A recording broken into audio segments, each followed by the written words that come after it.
Rough. Hello and welcome to Fit With Us, episode 35. Kyle, what's happening, mate? Good mate, how are you? I am well, I am well. What has been going on? It's been a busy week for us both, eh? Not even just a busy week, mate. The busy week was okay until today, and it seems to be that the shit has absolutely hit the fan.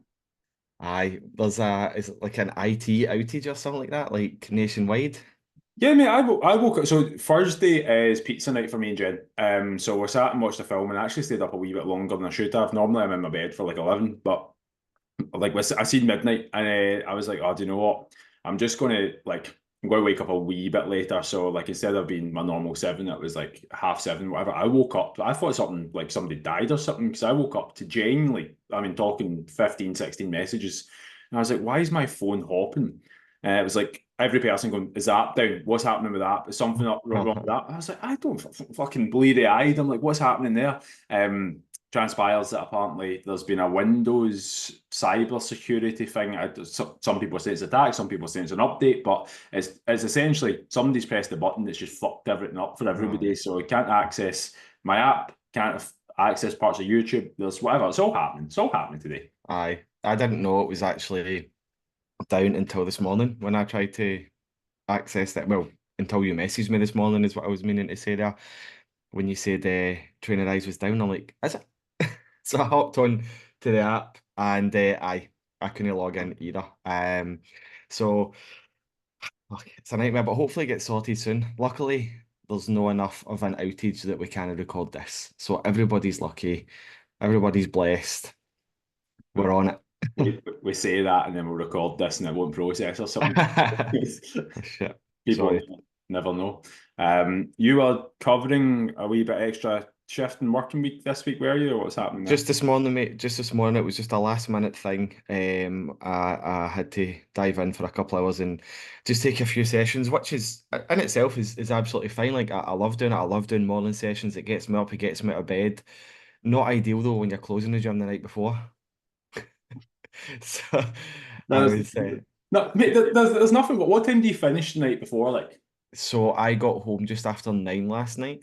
right, yeah, yeah. And At then what time was opening this morning? 6, Yeah, that's brutal, mate. and like it's a tough one as well because even though I'm tired when I get home at night, my my social battery is done. It is wiped out, but I've still got a wee bit of energy from coaching. Yeah, So I can't just go to bed straight away because I would just lie there and I would stare at the ceiling. So I unwind at night, but it takes me about an hour to unwind. yeah, So I looked at the clock and it was just after 11 as well, and I'm like, I'm up at 4:30. brutal. So, mate, I cannot believe this is the life that I used to live back when I was a full-time on the floor PT and Pure Gym. I would be in at 6 in the morning, finish at 9 at night, and do that 5 days a week. See now, but I'm like, fuck this for a game of soldiers. I'd done it for probably about 2 years consistently, and then I started pulling away from doing mornings full stop. So the earliest I used to start as a PT was 8 o'clock in the morning, Hmm. and then I've gradually built that to like a an 8 till latest I would do 7. But mate, you start and you do all sorts of hours. I remember there was a point where I used to work for the Hilton. You finished at 10. Half time was the time that you got out at, but then you had to be on the you had to open for half 5, so you were on the 4:40 bus, which meant you had to be up Aye. before. My manager at the time, yeah, I'm gonna say it, absolute fucking dickhead. He put me like so.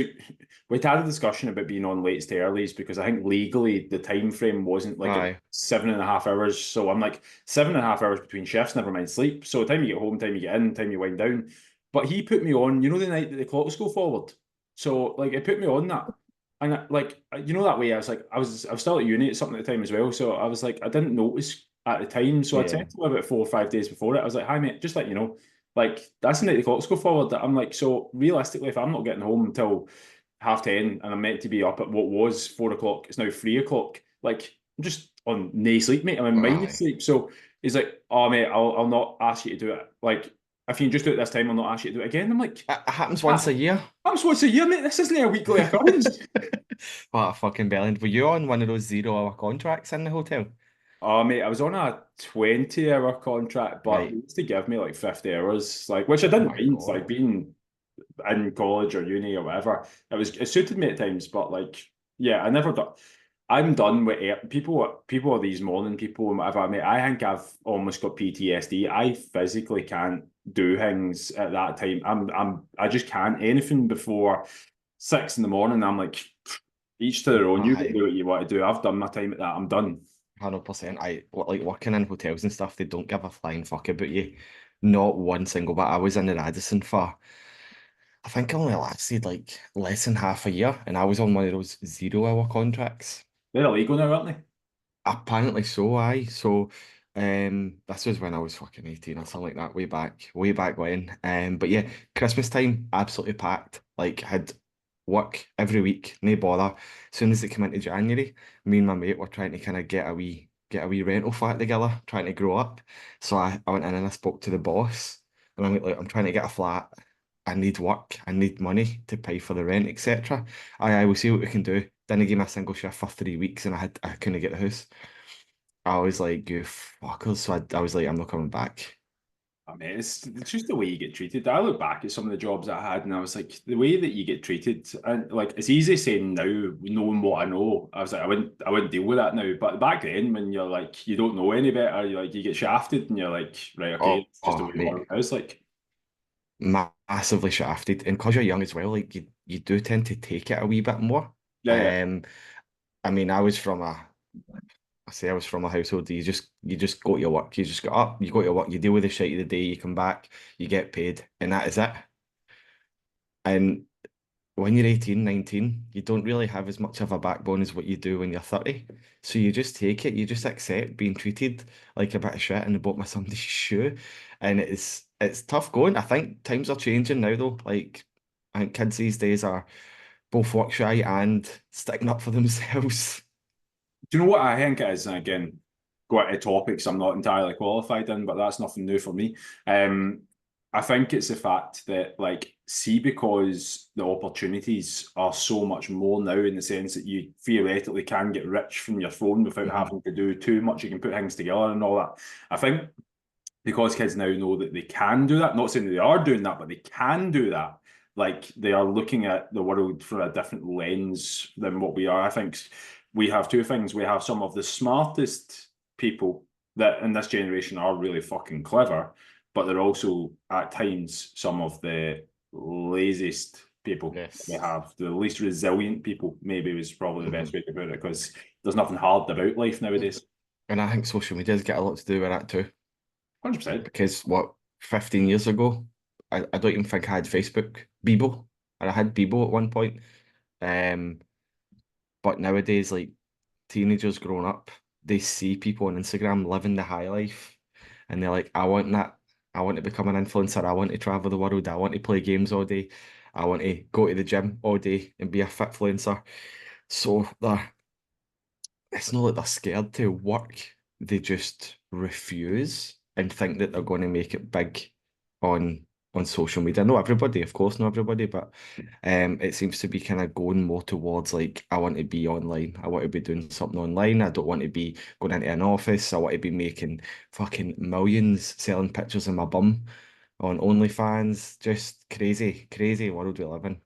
But speaking of that, there was a deep dark hole that I went in when I was talking about and like serotonin and how we're all being stripped and we're kind of looking at just being junkies for like that quick buzz of things. And I actually went into the deep end of a lot of things and like how the dopamine rush that we can get from nowadays didn't exist even 10 years ago. And like, Mhm. we're talking about even like the epidemic, which is porn at the moment, and they were Mhm. talking about like they're like 20 years ago, the average like human being to see a naked person, like you would either have to like actively come across them through the deeds that normally happen when people are naked, or you would have found maybe like at best a scud book in a bush when you were playing football or something like that. But it's like, One, I did. You hear these stories all the time, and some of the stories are like, nah, there's no chance that happened. I found a fucking scud book in a bush.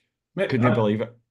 I think like several kept them. Like, but yeah, yeah, no, 100%. Like you did. That's a dying art. That is. You don't find them anymore. But I was going to say that's the only time you've seen like the naked body. Whereas like you can literally just go on your phone and it's free and it's there and it's accessible. It's in 4K and like it's designed with actors and actresses and makes it feel whatever. I've heard from a friend. But what was I going to say? But it's also now in VR. I've heard from a friend. I've heard from a friend. Heard that, mate. Yeah.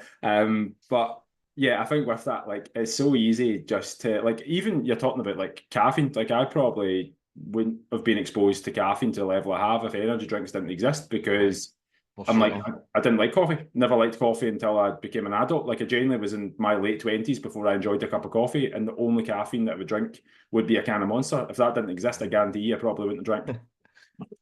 I'll up you, mate. I'll up you. There's two here. You're absolutely right, though. You're 100% right. I remember the day in college, and I think we mentioned it on the podcast before, you and your 10 cans of Emerge. Oh, mate, that was fucking mental. Spent less than a fiver on them, though. 35p a can or something like that. Came back with change. Still got a tremor, but I came back with change. A tremor? The whole fucking room was shaking. Mate, we should just scrap today's topic and just talk about nostalgia, the things that we used to have, and the things that are ruining the world now. That can, you know, like that can be an episode for another time because I need to actually sit and think nostalgia. I could go down a deep dark hole. By the way, see when you said that after I mentioned OnlyFans there, I thought, fuck, where are we going here? No, don't worry. We'll keep it semi okay. Let's not get cancelled. Semi okay. Yes, we do have a topic. Today's topic is talking about your personal circle and the people that you have in and around you during your health and fitness journey, during your journey trying to improve yourself and better yourself. Do you want to kick us off with your thoughts on it, Kyle? Yeah. Why it's important?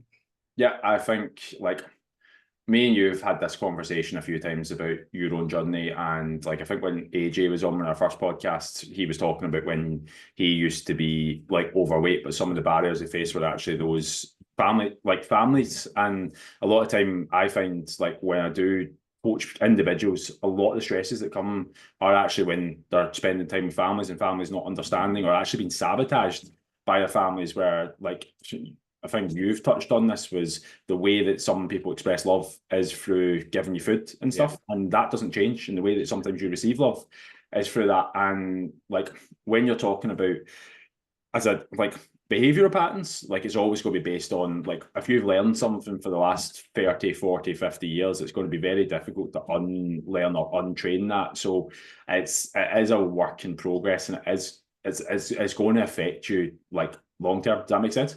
Absolutely, 100%. And I agree with everything you're saying as well. Like trying to unlearn and untrain 30, 40, 50 years of habits, it's not going to happen overnight. And I'll use Mum for example because I use her quite a lot. Sorry, Mum, I know she listens. But her way of expressing love to me was to give, and usually in the form of food, sweets, stuff like that as well. So even to this day, I've told her, please stop buying us shite when you go to the shop. Every single time I see my mum, she's got a packet of biscuits or a packet of sweets or a packet of chocolate. So it still happens, even though I have literally got on my hands and knees and begged her to stop, it still happens. So for you to have that in your close kind of inner circle, shall we say, when you're trying to be on your own kind of journey, it makes things exponentially harder. Like no hard, it makes them harder, makes them more difficult, but not impossible. And that's something that we're going to kind of talk about today, and why we need to kind of address them, face them head on.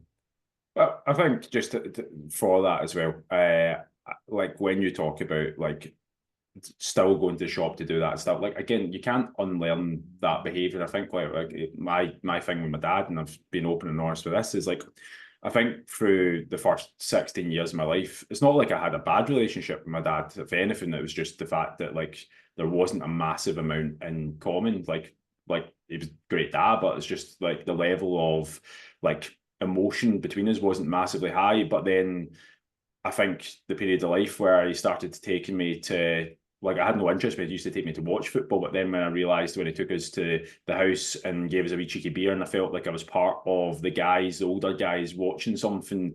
And then that was then a Saturday thing, and it was like, oh, don't tell your mum. And then that became me and my dad sitting talking about like football teams and watching football, and it became a thing. Like you look back in it, and at the time I didn't really see anything wrong with it. There's not anything wrong with it, but I'm like, I still need to work hard to make sure that there's a relationship there that can withstand things that aren't just beer and football related. With Yeah. which is it's tough at times because like we go hill walking sometimes. Like I don't live in Scotland anymore, so it's difficult to do these things. But like at the same time, like purposely sometimes I need to preempt the conversation because I know every time I'm going over, the fridge will be full of beer. And Aye, 100%. I need to preempt it and go, Dad, I'm not drinking. I went over to the Atletico Madrid game last year and I was like, I said it before I even got touched down. I was like, Dad, I'm not drinking when I'm over here. I'm just literally spending. Times are great, but again, they're different. You need to set up for a different dynamic. And there was even a conversation when we're getting the bus. He's like, oh, if you were having a few drinks, we could have stopped at the pub and we could have walked home rather than whatever because the bus was taking fucking ages. And I was like, well, no. So So, it's mad as well. Like, remember, I gave up alcohol a couple of years ago, and I gave it up for 18 months. I gave it up for, right? And I decided when we were in Canada to give it up. And one of the first thoughts that crossed my mind was, what's my mates going to say when I'm home? I'm probably going to get slagged for this. yeah. Do you know what I mean? And it worried me for a wee bit. And then when I got home, I don't even think I did get a slagging. Like it was just you come to the pub? No. All right, I'll come, but I'll have an alcohol-free beer. I don't want to drink. Just have one. And then after a couple of weeks, see, because I had insisted on sticking at giving up the alcohol, after a couple of weeks, it just became normal. I never get, sorry, on you go. I was just about to say that's. I think we should stick on that topic because you know what, when you talk about like just that initial saying no to something, is Mhm. that's what most people think. It's not actually the fact you want it; you're scared to say no to something in front of you. Yes. That can transpire to an office environment where you're sitting there and your boss offers you a donut. I've had this Mhm. many times. They have a staff lunch on a Thursday, but it's full of shite, and it's like Yeah. you know that it's not great for you, but you also are aware that it has an impact on the people around you if you say no. Mhm. What you had is you removed yourself from an environment, you got yourself in a good place. But when you came back to that environment, you could see the plus sides of it and you had momentum behind you. But a Mhm. lot of people struggle to get that momentum, and that's the issue to start off with, is getting the momentum of saying no to people around you because people around you will challenge you on that. That's it. That's what I had going in my favour was momentum because I'd given up. I think it was for like 5 months. I'm just guessing here, but I think it was roughly 5 months I'd had behind me of giving up. So when I came home, I had no urge to go for a beer. I didn't want to. I knew it wouldn't agree with me. So I had that momentum behind me and I was steadfast and standing by it. But like you said, if it's in the moment, if you just decide one day, I'm just going to give up the bevy on a Monday, for example, because you're still hungover for the weekend, you know by the time Friday, Saturday comes around and your mates are on the ringer coming for a beer, aye, all right then. Do you know what I mean? I've often gave up the beer on a Monday, mate. I know. 6 days. I've given it up for 6 days. Uh, but it's hard. It's definitely harder when you're in the moment and you're trying to make the changes. And um,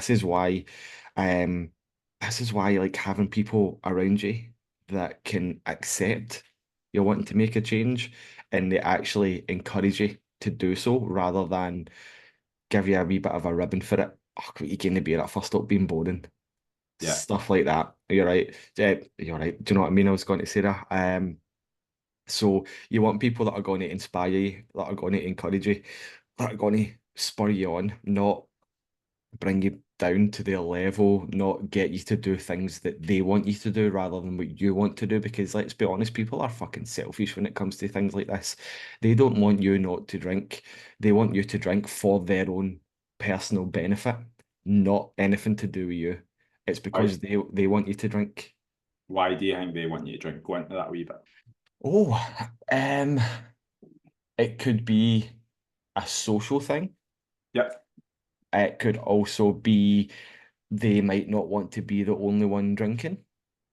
I'd say that's a big thing. It holds a mirror up to them. If Hmm. you'll often find this when you start to look at the patterns. It's like when you find somebody who brings in 7 donuts on a Tuesday afternoon, it's not because they really want 7 people to have donuts. It's because they want to eat a They donut, want it. not to be judged. And Aye. if you say no, it's almost like, oh fuck, somebody's actually turned around and said to me, no, like that's the bigger issue. Like, Yeah. I think that's one of the biggest points that I want to make in this podcast. Don't be scared to fucking say no. I often think though, one of the biggest issues people have with it's a communication thing on both sides. So when you say no, you're scared of the reaction somebody else is going to have, and sometimes what that means, because food is more than just fuel, and again, there is emotional connections that are made, and essentially you are holding up a mirror to them, but also you're having to stand very firm in why you're doing what you're doing.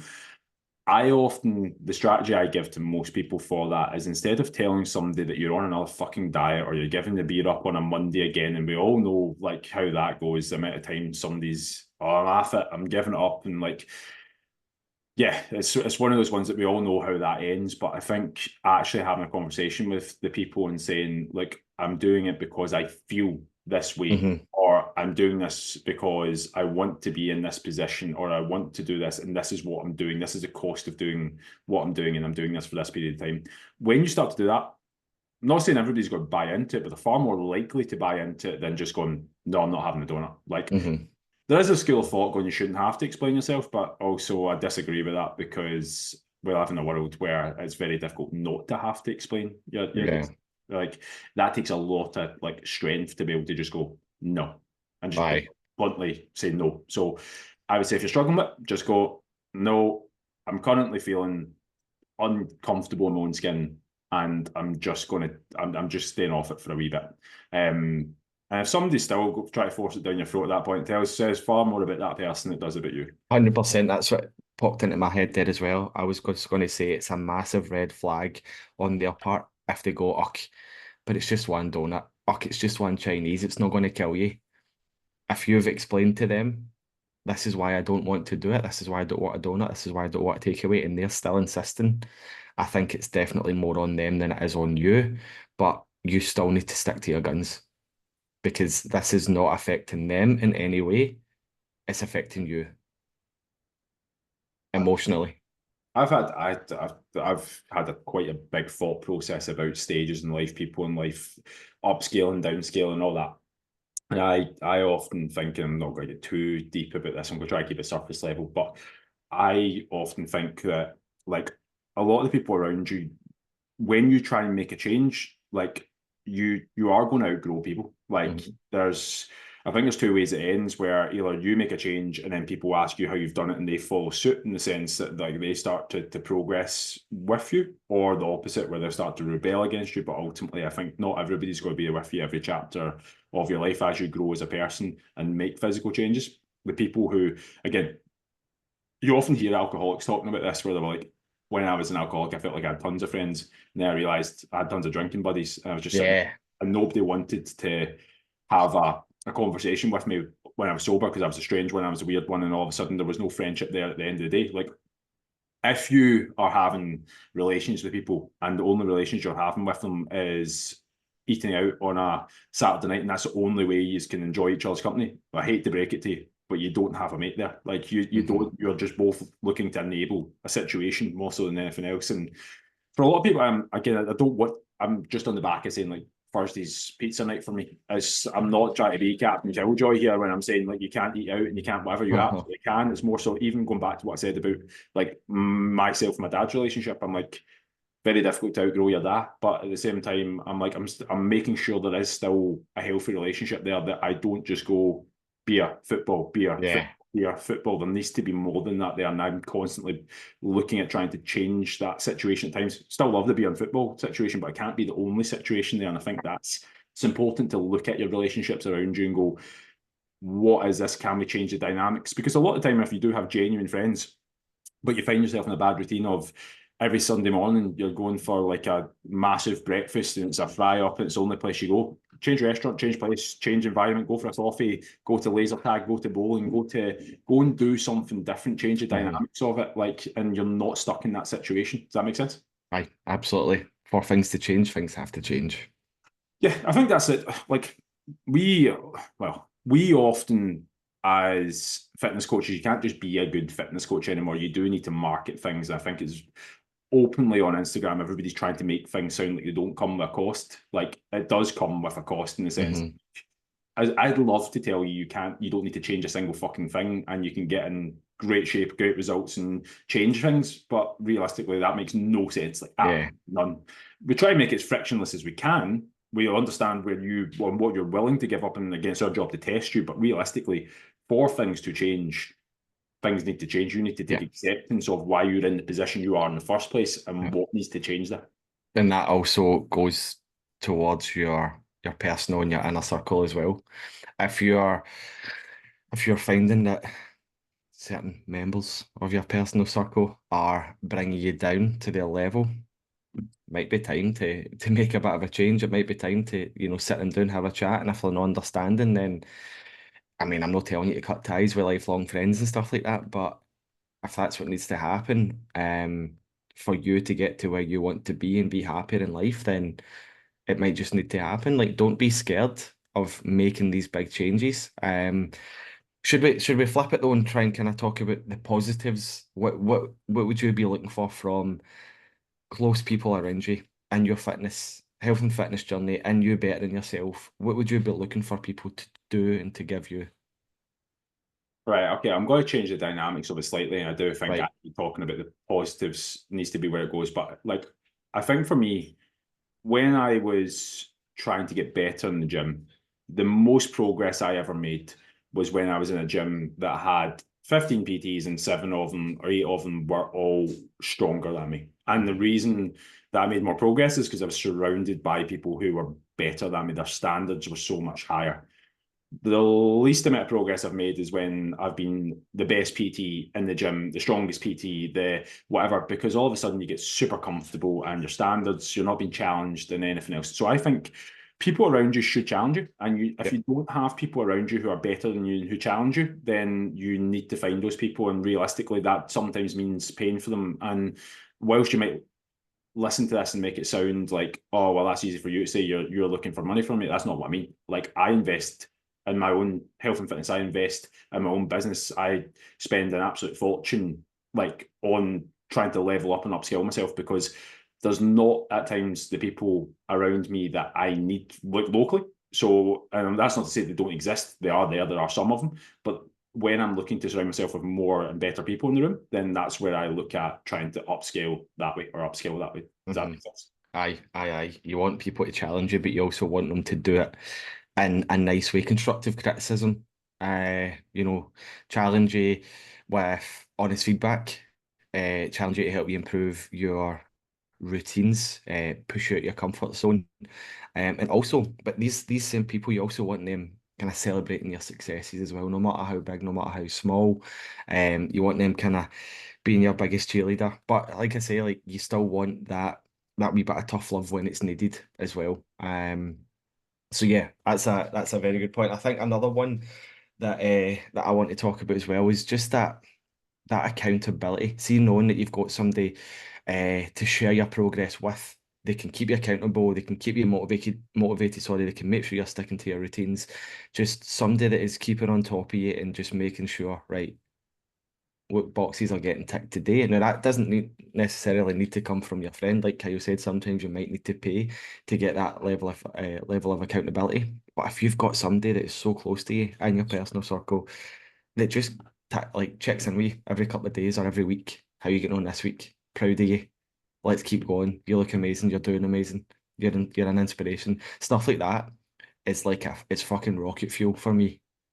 Yeah, I agree. And actually, one of the things that I was going to touch about before you even got into accountability and it actually pairs them both up is I'm not endorsing anybody to go to Weight Watchers, but the reason that Weight Watchers works and the reason that these things work is because they have people with a same goal Mhm. in a same group looking to do the same thing, and that's powerful. And you have somebody looking over your shoulder. Now, whether or not Weight Watchers is the most effective way of getting there, whether it's morally or ethically, whatever, for a lot of people it works, and that's the reason. And there's a reason that people keep going back to the same challenges and the same things and everything else. And just because Gary or I are saying you need to invest in things like doesn't necessarily mean you need to spend a fortune. Like Hmm. there are things out there, and there are like go to a class. Like you find that you start going to classes like at a local gym. Bearing again, I'm speaking at the level what we're where we're at. Like let's say you're doing very little at the moment. You go to a class and all of a sudden, like you're there. The instructor asks how you found it, sees you next week. Oh, you're back. Enjoyed that class.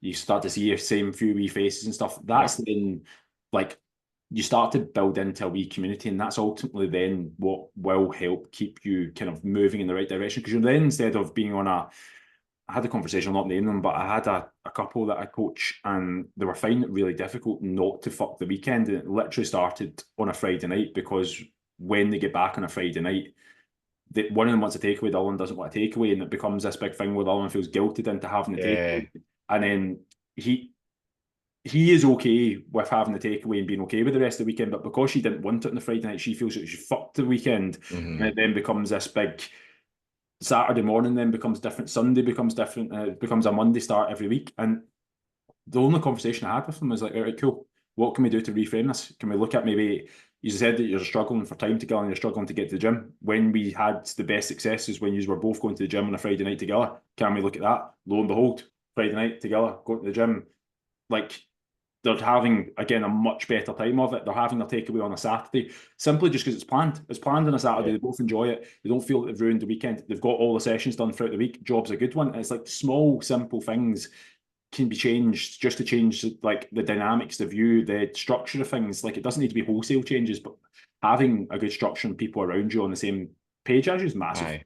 Oh, absolutely. And sometimes you just need a second pair of eyes to kind of look at it from the outside in as well, like you did. Because if if the couple were trying to come up with a solution themselves, I can guarantee you that the gym on a Friday night wasn't one of Oh, no, I can tell you that. No, them. I think divorce was happening faster than that. Like, I'm not saying I saved the divorce, but yeah, it seems to be a couple of better weeks that have came in anyway. But Aye. yeah, no, I think when you look at like, I'll give an example. Like Hmm. Jen and I were invited to one of our clients' houses once, in this client's house, like thank you for inviting us. But like with that, when we went, the client, this was back in the days I used to do PT and stuff, and they couldn't lose weight at the rate at which they were meant to, whatever. But when we went to their house was littered with chocolates everywhere. I mean, everywhere. I mean, you couldn't turn a corner or a table without having chocolates just everywhere. And I'm like, sure, the chocolates aren't just there for decoration. Like those chocolates are clearly get fucking never lost, but like just happen to be there. Yeah. So I'm like, it's small things like that that you become used to, and a lot of the time, like your kids are used to it, you're used to it. You don't even think about it. You don't think about that as food, and you're not actually thinking you're eating a lot because you're just picking away at chocolates. Yeah. But there's the issue in the sense that like there are the people around you enabling that. Whereas if you had people around you who literally just went, what's all the chocolates about? Like, what's happening there? Like, you're not even thinking about chocolates anymore. Like, you're just so used to having chocolates around you.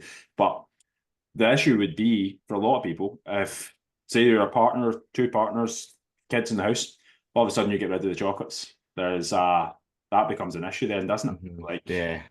if not everybody in the household's involved in that or on board with that, it's where's the chocolates? When are they coming back? How long are Yeah. they going for? What are we replacing the chocolates with? Because nobody wants to lose anything. So there's where the friction starts. Aye. And this is when some difficult conversations need to be happening. And it is a difficult conversation, but again, that's why I go back to like always say why you're doing what you're doing. And realistically, you need to understand a lot of the time that not everybody's going to be on board with what you're doing. Oh, 100%, 100%. But you also need to remember that you're doing this for you. You need to be selfish. You're doing this for you. You're bettering yourself. You're making yourself healthier. Yes, you're being selfish in the moment, but not only are you going to get a better version of yourself, but so is everybody else around about you. They're all going to get that 2.0 version of you, not just you. Might take them a while to actually realize that. Might take them a while to accept it, but at the end of the day, they are going to get that better version of you as well, and that's going to do nothing but benefit them as well. Yeah, I don't know why I sound like a Windows 95 having a breakdown there, but I think when it comes to I listened to a podcast the other week. It was like some fucking multi-millionaire talking about how he runs his life and stuff like that. But he actually talked about how one of his first jobs was like dealing with like children, and he runs this. Actually, sorry, it's his newer business. Runs a business for sons and their fathers to be able to build relationships and all that. And one of the things that he was talking about is like when people turn up, he's like, it's funny because if you have a healthy kid, you have a healthy dad. It's like, but if you have a fat kid, it's always a fat dad. It's never, ever, ever you have a really fat kid without a fat dad. They both come Yeah. hand in hand. It's like, that's not just genetics. There's a lot of small things that happen there. And one of the things in difficult conversations we have to have a conversation about is if you want your kid to have a healthy life and a better life and be more confident, it's like, you need to start with you. And it needs to transcend like both ways, because I think a lot of times you can get stuck in your own routine, and actually a lot of the time it is the other things around you that's impacting. Actually, like, it's easy for you to, or me or you, to go logically, right, I'm going to start eating healthy. How do you manage that when you have to go home, get rid of all the chocolates, tell the wife or the kids you're not getting a takeaway on a Friday night anymore? You then say, oh, by the way, we're not going out for our usual Saturday drinks. I don't care if the football's on, I'm not watching or I'm not doing that. Like, how long are you giving yourself? I'd give you about 3 days, which most people probably Well, get. I'd give you 3 days. That's what I'd say. 3.5. Yeah, Be lenient, 3.5. Do you know what, a good example of that, just before we move on for that topic as well, a good example of that is both me and Rach. Rach, like, you know this because you've witnessed it, you've experienced it firsthand. But when I'm on it, food, training, steps, feeling good, that brushes off onto Rachel massively. She's up, she's inspired to go, she wants to go back to the gym. When I'm having a bit of a slump, Rachel seems to have a bit of a slump as well. And I think it's just because Rachel's very easily influenced, right? I'm not going to lie, very easily influenced. I could phone Rachel right now and go like that. Well, we get a Chinese tonight. Aye, no bother. Bang. So I'm trying to be her positive influence, if that makes sense. And I can see when I'm feeling negative in myself, or when I'm feeling sluggish or tired, it really does have a massive effect on Rachel. And that's the same for like people that you live in the household with as well. Like, if you're looking to them for a bit of positivity, and they're not getting it, you're going to start feeling a wee bit shit. You're going to start thinking, where's my positivity coming from? And it's you're going to find yourself in a wee bit of a hole, shall we say? And you'll just be what's the word I'm looking for? Engulfed by yeah. it. Nice Is that word the for word? word of the day. Engulfed. I like that, mate. Engulfed by this kind of, oh, where am I getting my positivity from? Nobody's ever positive to me. I need a positive influence. And then you start feeling even more shite. So I definitely think surrounding yourself, I think I took a left turn there, but anyway, I think definitely surrounding yourself with people that can have a massive positive influence on you, especially with the habits, is a must.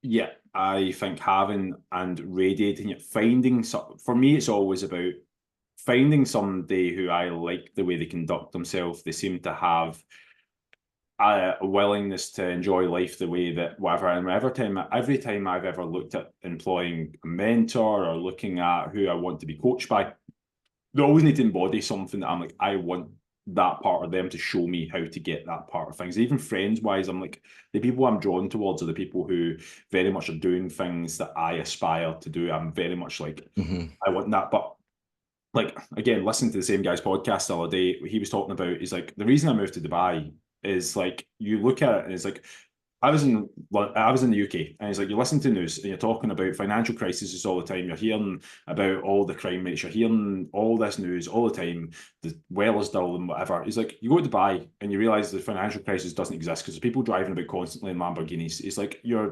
talking about. It's like you surround yourself by wealthy, positive thinking people. It's like you become some of them. But it's like the big, not by any. I'm not telling anybody to go and move to Dubai. I don't think that's realistic for people, but the point to that is it does have an effect. If you are in, and that's for Glasgow, for instance, there's a reason that they're getting rid of a lot of the high-rise flats, and it's because essentially they were putting a lot of people in similar living conditions in similar places, and with that, it just bred a culture of if you're surrounded by people who don't have great positivity about life, then ultimately it is going to be a breeding ground for the psychometrics of like violence, like crime rates. You're going to Mhm. have people stealing things. You're like, it is going to be that because nobody's positive. Whereas again, you go around to Dubai, Beverly Hills, or whatever, and everybody thinks that, like, again, the American dream, like you can go and do anything.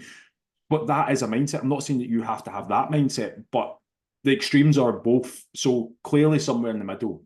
If you put two batteries together, even if they're not charging anything, if one's empty and the other one's full, start to drain the full battery without it using anything. That's the same as human beings. Like you're gonna, we've both been in households where, well, not name them, but we've both been in households where there have been people around who drain energy from you. It's like that's not a positive environment for you to be in. And I think a lot of the time it is about trying to switch that up Mhm. as best you can and doing things for yourself and surround yourself by positive people.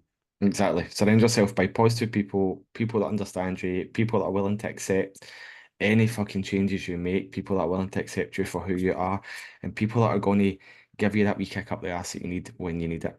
Um, Again, difficult conversations may be had and may need to be had, but that's just all part and parcel of making the changes that you need to make because for things to change, Things need to change. correct? I was going to say, just to wrap up on that, I think whilst there are strategies to be able to say no, I think getting better at practicing saying no is a big thing. I'm not going to lie, I can't claim that I've never been great at this. I've always been pretty good at saying no to things that I don't want to do. Probably too good, Jen would argue, of me just going, no, I'm not doing that.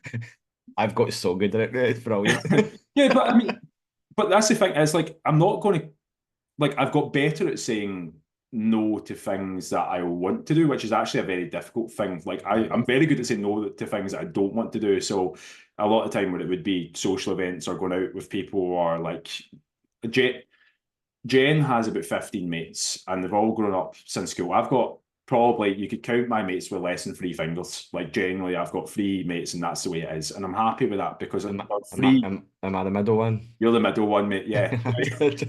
Or if you got rid of this one, you're one of these two. But with that, I'm happy enough to have three mates. I'm not saying that I'm not friendly with a lot of other people, but in terms of people that I would go out my way Mhm. for, and they ask me to do anything, I will try and make it and do things. I've got three mates. Whereas Aye. she's got 15, and I would fundamentally argue that she doesn't have 15 mates. She's got 15 people that she's not willing to accept at different stages of her life, and they're not actually Aye. mates anymore because we go there and there's some conversations going, oh, did you hear such and what she said? And I'm like, that's not your mate. Why do we keep going to these things? It's fucking Aye. pointless. You're just there to show that you're like, you don't want to say that you're not mates anymore. I'm happy after like somebody's done their season in life and we've not spoke for a while and whatever. I'm like, it was good whilst we worked together. It was good, whatever. I'd say hi to you in the street. I'm not going to the wedding. Like, it's not happening. And you can shove your funeral up your arse and all. Fucking, yeah. No chance. No chance. The wedding could be in my back garden. I'm not going. I'm not going. And but it is. It's 100%. I don't.